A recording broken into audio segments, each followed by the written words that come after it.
नमस्ते भाइयों, मैं Brahmadatt legal help solution and associate से आज आपके सामने फिर से कुछ तथ्य सामने रखने के लिए हम आए हैं।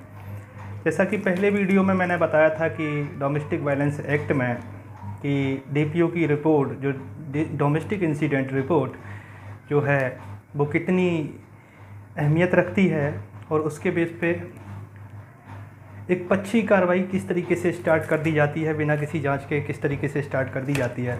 तो उन्हीं पहलुओं को लेके हम आज डोमेस्टिक वायलेंस सेक्शन 12 के तहत में आपसे बात करेंगे कि किस तरीके से इस पे कार्रवाइयाँ होती हैं। घरेलू हिंसा के तहत में किस तरीके से इसमें प्रोसेस किया जाता है, इसमें सज़ा का प्रावधान है या नहीं। हमें ये पहली बात देखनी पड़ेगी कि जो माननीय न्यायालय में डोमेस्टिक वायलेंस एक्ट 2005 सेक्शन 12 के तहत में जो मुकदमा दाखिल किया जाता है, उस मुकदमे की कोई भी आदेश अगर पारित हो जाता है, वो आदेश में क्या कोई भी मजिस्ट्रेट आईपीसी सेक्शन के तहत मुकदमा चलाने के लिए परिवाद दाखिल करता है, उसमें चार्ज फ्रेम करता है और नहीं करता है तो कैसी कंडीशन में वो कर सकते हैं। इन सब बातों पे हम आज बात करेंगे कि डोमेस्टिक वायलेंस के केस में भी चार्ज बन सकता है क्या। डोमेस्टिक वायलेंस के केस में एक पक्षी कार्रवाई के लिए हमें क्या करना चाहिए। डोमेस्टिक वायलेंस के केस में जब प्रार्थना पत्र दिया जाता है तो उस प्रार्थना पत्र के अधीन में क्या क्या जिम्मेदारियां बन जाती हैं और किस तरीके से उस केस को मेंटेन किया जाता है। तो इन्हीं सब बातों को लेके आज हम आपसे चर्चा करेंगे और अपना एक्सपीरियंस आप लोगों के साथ में साझा करेंगे।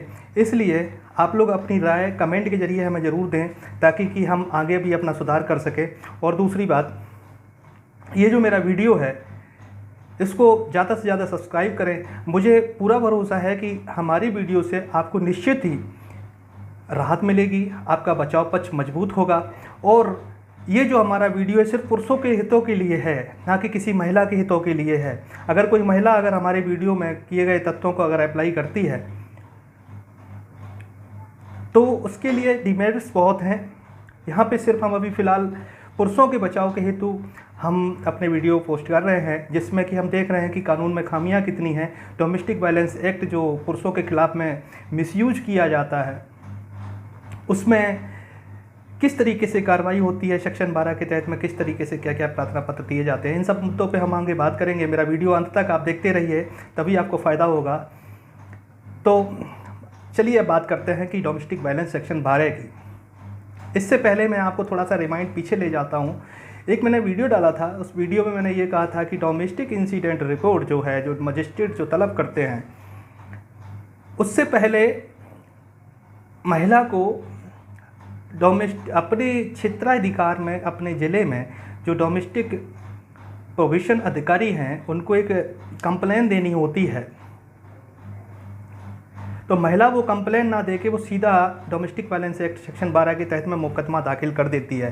ये प्रोसेस बिल्कुल 156(3) की तरह ही था। जब डायरेक्ट जब डोमेस्टिक वायलेंस में सेक्शन 12 के तहत में जब मुकदमा चला जाता है कोर्ट में, तो फिर मजिस्ट्रेट की जिम्मेदारी बन जाती है कि इस डीपीओ रिपोर्ट को तलब करे।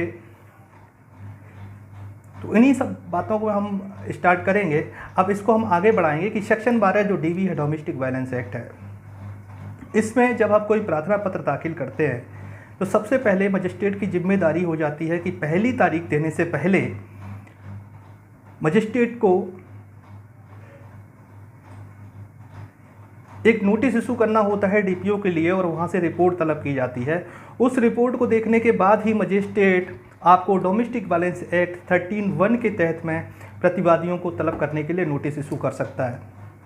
लेकिन मैंने बहुत सारे ऐसे केसेस में देखे कि मजिस्ट्रेट ने ऑर्डर किया, डीपीओ रिपोर्ट बाद में लगी और नोटिस पहले ही सर्व किए करके, तो ये इलीगल प्रोसेस है, ये प्रोसेस का वायलेशन है। यहाँ पे द कंटेम्प्ट ऑफ कोर्ट 1971 के तहत में जज साहब भी कंटेम्प्ट हो सकते हैं अगर इस तरीके की अगर प्रोसीडिंग की गई है कि नोटिस पहले भेज दिए गए हैं और डीपीओ रिपोर्ट बाद में आई है, या डीपीओ रिपोर्ट आई नहीं है, या डीपीओ रिपोर्ट जो है उसके लिए बाद में आदेश किया गया है, तो ये प्रोसेस का वायलेशन हो जाएगा।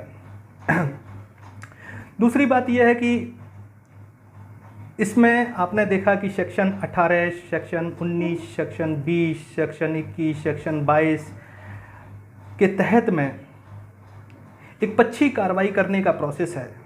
एक पक्षी कार्रवाई मतलब डोमेस्टिक वायलेंस के केस में 23 के तहत में, तो उसमें ये कहा गया है कि आप जब भी कोई प्रार्थना पत्र चाहता है न्यायालय में सेक्शन 12 के तहत में, तो उस डीपीओ रिपोर्ट के आधार पर, हालांकि सबको पता है कि डीपीओ रिपोर्ट में कोई जांच नहीं होती है, जस्ट एक फॉर्मेलिटी करते हैं वो लोग, जबकि एक्ट ऑफ प्रोविजन में कहा गया है कि डीपीओ की जिम्मेदारी है उस लोकल जुडिक्शन में जाएं जहां पे इंसिडेंट हुआ है, पुलिस को ले जाएं, जांच करें, गवाहों के बयान ले, सारी चीज़ें, लेकिन फॉर्मेलिटी हो जाती है वहाँ।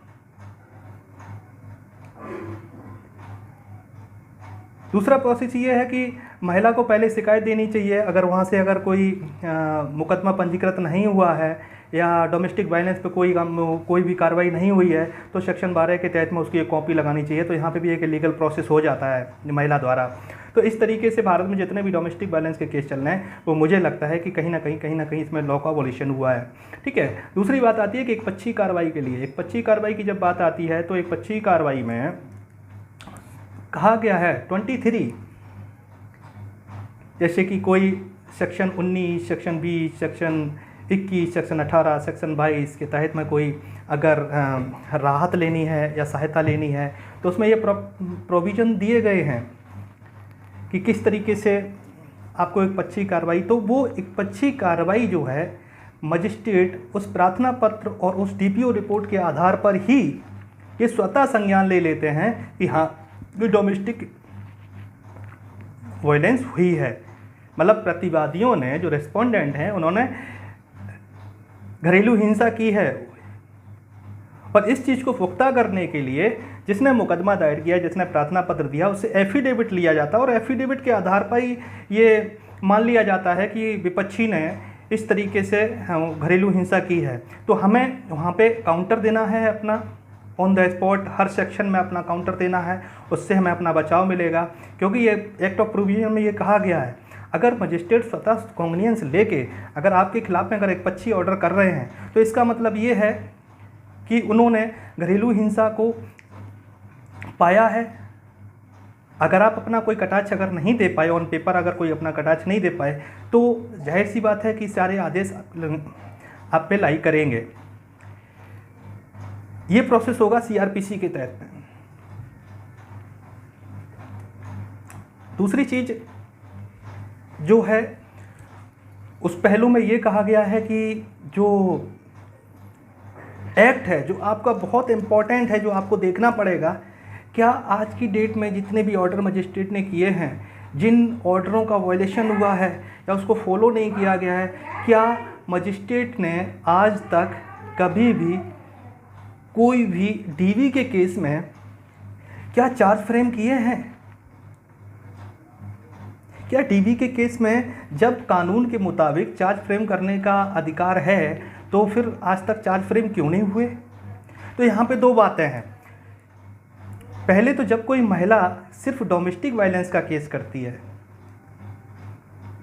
तो डोमेस्टिक वायलेंस का जब कोई केस करती है, तो वो आदेश पारित होते हैं। आदेश में यदि कोई मतलब आदेश का उल्लंघन किया जाए या कुछ भी, तो मजिस्ट्रेट उसको आईपीसी के तहत में कार्रवाई करने के लिए बात कर सकते हैं, और जो एज ए उसको कंप्लेंट ट्रीट करेंगे परिवाद की तरह। जैसे कि आपने देखा था कि हम लोग जब कोई एफआईआर के लिए 156(3) डालते हैं, तो उसमें कंप्लेंट के रूप में सुखवासी लाल वर्सेस उत्तर प्रदेश सरकार करके एक जजमेंट दे के उसको कंप्लेंट में दाखिल कर देते हैं। तो जहाँ कंप्लेंट की बात आती है, तो वहाँ 200 के बयान होंगे, सीआरपीसी 202 के बयान होंगे, तलवी होगी, इस तरीके का प्रोसेस। तो यहाँ पे जो चार्ज फ्रेम करने का है, जब महिला ने इकलौती केवल डोमेस्टिक वायलेंस ही डाला है, तो वो वहाँ पे एज ए कंप्लेंट के रूप में 498 की तरह कार्रवाई कर सकते हैं।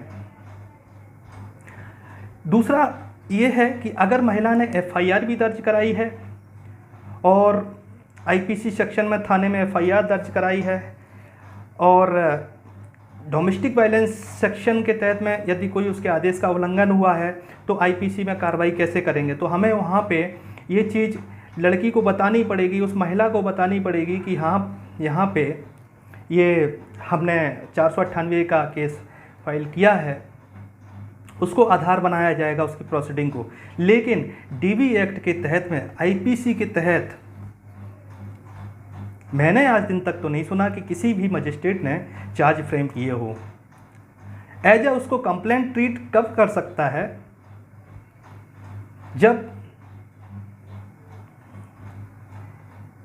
कोई भी एफआईआर महिला ने थाने में ना कराई हो, कोई दूसरा मुकदमा सीआरपीसी के तहत में ना चल रहा हो। और दूसरी बात, एक इम्पॉर्टेंट बात मैं आपको बताऊं कि सेक्शन 12 के तहत में जब हमारा कोई प्रार्थना पत्र जाता है, कोई महिला जब प्रार्थना पत्र देती है, तो उसमें ये भी कहा गया है, एक सेटअप का जिक्र किया गया है। तो वो सेटअप का मतलब है कि अगर जैसे कोई भी बिना किसी भेदभाव के मजिस्ट्रेट उस पर आदेश करेगा, उसके प्रार्थना पत्र पे आदेश करेगा और उसमें ये देखेगा कि पात्रताएं कितनी हैं, और उस प्रोसेस को ये देखेगा कि महिला ने अगर किसी अन्य मुकदमे सीआरपी में, वो सीपीसी सिविल प्रोसीडिंग कोड के 1908 के तहत में यदि कोई और भी कोई राहत तो नहीं ली है, कोई ऐसा आदेश तो नहीं हुआ है, जैसे कि आदेश सपोज हिंदू मैरिज एक्ट में हो गया या किसी और सेक्शन में हो गया या विधि विधान में कोई और आदेश है, तो वहाँ पे मजिस्ट्रेट क्या करेगा, उसको सेटअप करेगा। हो सकता है कि जैसे सपोज महिला का डीबी में 2000 रुपये बन गया और Hindu marriage act civil case में कोई 1500 रुपये बन गया, तो महिला को उसमें भरण पोषण 2000 का ही मिलेगा, ना कि 1500 का मिलेगा। मजिस्ट्रेट उसको सेटअप भी कर सकता है, दोनों अलग अलग प्रोसीडिंग है, अलग अलग भी हो सकता है, ये डिपेंड करता है कि किस तरीके से मजिस्ट्रेट उसको लेता है। तो यहाँ पे सबसे पहली बात आ जाती है, जो क्वेश्चन मार्क मैं आप लोगों के लिए छोड़ रहा हूँ, आप उस पर विमर्श कीजिएगा। ज़्यादा जानकारी के लिए आप मेरे व्हाट्सअप नंबर पर संपर्क कर सकते हैं, हम सशुल्क काम करते हैं। और अगर आप कॉल करना चाहें तो हमारा 300 रुपये चार्ज है पर कॉल का। आप हमारे व्हाट्सअप नंबर 7906300632 पर आप आ सकते हैं और अपनी बात डिस्कस कर सकते हैं, हम आपको समय अनुसार कॉल करेंगे। दूसरी बात, इसमें कुछ क्वेश्चन ऐसे हैं, क्या सेक्शन 12 के तहत